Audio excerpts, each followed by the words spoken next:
Mungu ametupa kwa ajili ya kusogea tena kwenye madhabahu yake kwa ajili ya kuendelea kujifunza. Tunajua Jumapili jioni kuna vitu vingi, hasa weekend zinapoingia, mambo ya kijamii ambayo yanatuhusu sisi pia, lakini kuona tunakuja kwenye madhabahu na kwa ajili ya kuendelea kujifunza, pia tuna kila sababu ya kumshukuru Mungu kwa ajili ya neema zake ambazo Mungu ametupa. Bwana Yesu asifiwe. Amen. Haleluya, watu wa Mungu. Amen. Tumekuwa na kichwa cha semina ambacho tunakiangalia katika siku hizi ambazo Mungu ametupa, ambacho tunaangalia nguvu ya imani iliyobeba kesho kwa ajili ya kesho ya wengi. Nguvu ya imani iliyobeba kesho kwa ajili ya kesho ya wengi. Hicho ndicho kichwa cha somo ambacho tutatembea nacho, na kutoka hapo Roho Mtakatifu atatufundisha, lakini msingi mkubwa tutaujengea kuanzia hapo. Na sasa tunaanza kujifunza. Tuangalie kwenye kile kitabu cha Waebrania ule mlango wa 11 na ule mstari wake ni ule wa kwanza. Waebrania ule mlango wa 11 na ule mstari wa kwanza. Biblia inasema, basi imani ni kuwa na hakika ya mambo yatarajiwayo, ni bayana ya mambo yasiyoonekana. Narudia tena, basi imani ni kuwa na uhakika na mambo yatarajiwayo, ni bayana ya mambo yasiyoonekana. Tunaangalia nguvu ya imani. Nguvu ya imani iliyobeba kesho kwa ajili ya kesho ya wengi. Katika kitabu hichi cha Waebrania, tunapoanza hasa katika mstari huu wa 11, unaona anaanza na neno basi. Lile neno basi ni ishara kwamba kuna mahali mabishano fulani yalikuwepo. Mabishano yaliyotokea yakaendelea, alafu inafika mahali ni kama mmoja anakubali tu yaishe ili tuendelee. Ndio maana anaanza na neno basi. Manake kuna kitu ambacho kilianza. Kwa hiyo hili neno basi manake ni muendelezo wa kile kitu ambacho kimeanza. Ninachotaka uangalie katika mistari hii ni tunaiangalia nguvu ya imani iliyobeba kesho kwa ajili ya kesho ya wengi. Katika kitabu hichi cha Waebrania ni kitabu ambacho kinaelezea vizuri kuhusiana na swala la imani. Ziko tafsiri nyingi za imani, lakini mimi huwa na tafsiri nyepesi inayosema imani ni ule uwezo wa kuileta kesho leo. Imani ni ule uwezo wa kuileta kesho leo. Kuna vitu ambavyo unatarajia kuvifanya kesho au unatarajia kuona vinatokea kesho. Kabla vile vitu haujavishika, haujavikamata bado, tayari unaamini leo ambayo ipo kwamba tayari nimeshavishika na nimeshaviona. Haujavikamata bado, haujavishika bado, lakini kwa imani inakupa kushika vile vitu. Maana yake unasema kesho nikifika nitafanya jambo moja, nitafanya jambo mbili, nitafanya tatu. Lakini kabla hiyo kesho haijafika, unaamini kabisa yale ninayotarajia kufanya kesho tayari nimeshayafanya. Mwandishi wa Waebrania anaieleza hapa kwa habari ya imani. Na katika hii nguvu ya imani hapa au mstari huu wa kwanza, Waebrania 11:1, unaona imani ambayo ndani yake imebeba mambo matatu. Biblia inasema basi imani ni kuwa na hakika. Tunapoangalia nguvu ya imani, imani huwa inampa mtu uhakika. Imani imebeba uhakika.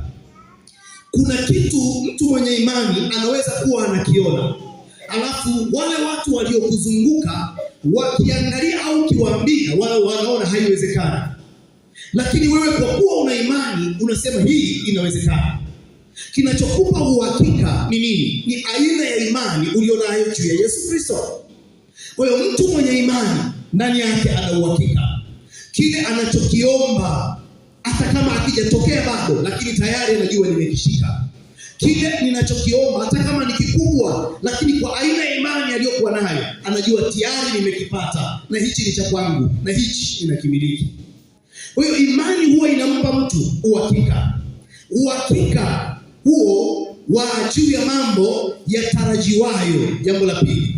Lakini jambo la tatu ni mambo yasiyoonekana. Sasa mtu anapokuwa na uhakika, maana yake ana uhakika juu ya vitu fulani. Vile vitu ambavyo huyu mtu ana uhakika bado hajavishika, lakini anatarajia kwamba hivi nitavipata.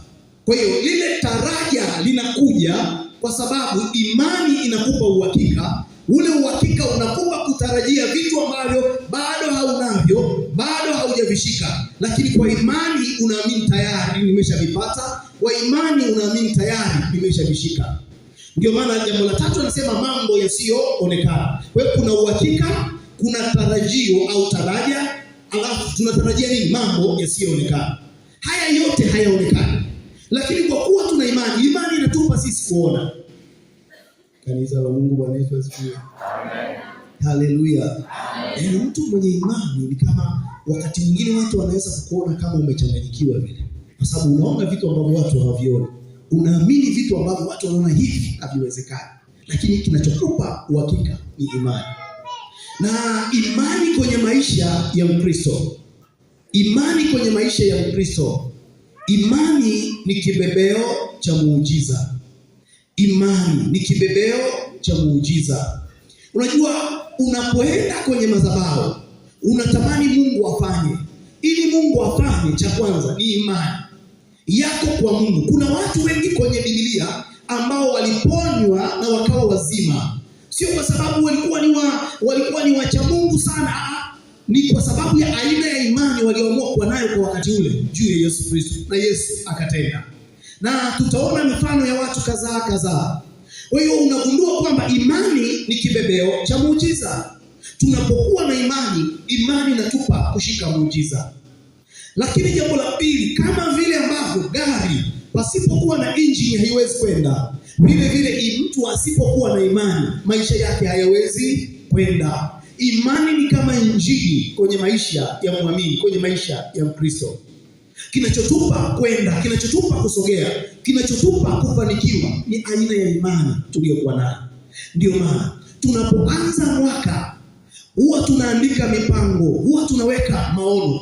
Ndani ya ile mipango kuna mambo makubwa. Ni mwaka unaanza na haujajua kama nitafika mwezi wa 12, lakini aina ya imani ulionayo juu ya Yesu Kristo inakuambia weka mipango kwa ya mwaka huu, kwa sababu imani ulionayo juu ya Yesu Kristo itakufikisha kwenye mwisho wa mwaka.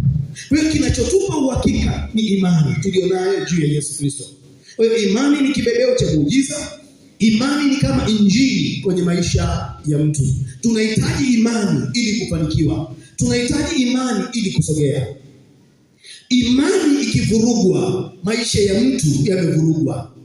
Imani ikiharibiwa, maisha ya mtu yameharibiwa. Kanisa la Mungu, Bwana Yesu asifiwe. Amen. Ni juzi tuliona pale Kenya, kulikuwa kuna kanisa fulani wale watu waliambiwa na yule kiongozi wao kwamba tunafunga, hatuli chochote mpaka Yesu atuchukue. Baadaye tukaona kweli wale watu wanafunga, wakawa wengine wanakufa, mpaka serikali inakuja kushtuka. Kuna watu imekuta kuna watu wengine watoto wadogo, lakini miili yao tayari imeshazofika kwa njaa. Wanaambiwa sasa mle, wanasema hapana, sisi hatuli, tutakaa hivi mpaka tufe.